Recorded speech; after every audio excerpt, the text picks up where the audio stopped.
That's a great question. So you grow up, you don't always know your skills. It's one of the things why I hate about our education system is that almost everyone has a skill. Rarely do we do a good job of identifying it and telling a young person you're actually good at that thing. And instead we try to put them in different Boxes. widgets and boxes. Yep. So I go to college campuses and there's a lot of error. We're all sinners. We all live in error.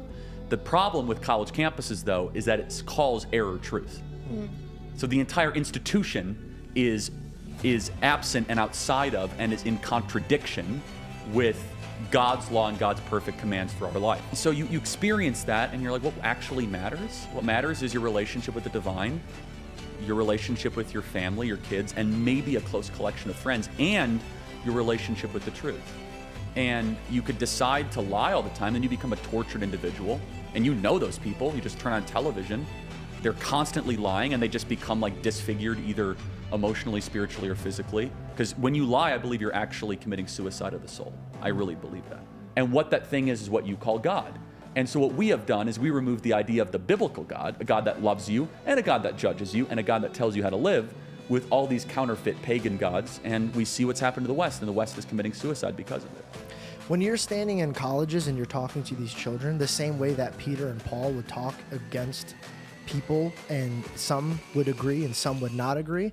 I believe it depends on what God's will is for your life. But here, the answers I don't know. And I don't really care for the answer.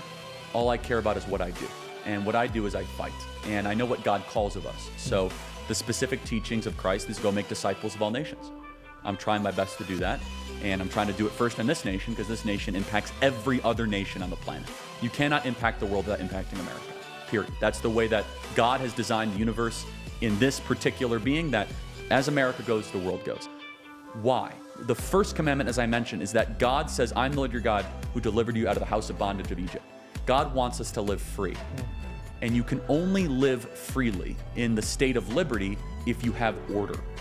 And God's law, specifically the Ten Commandments, is the order that I think that we have forgotten in the West. It's what built the West. What's built the most free, prosperous, happy, generous, benevolent society. We're watching the decline because we decided to turn our back on our birthright and our foundation. History repeats itself.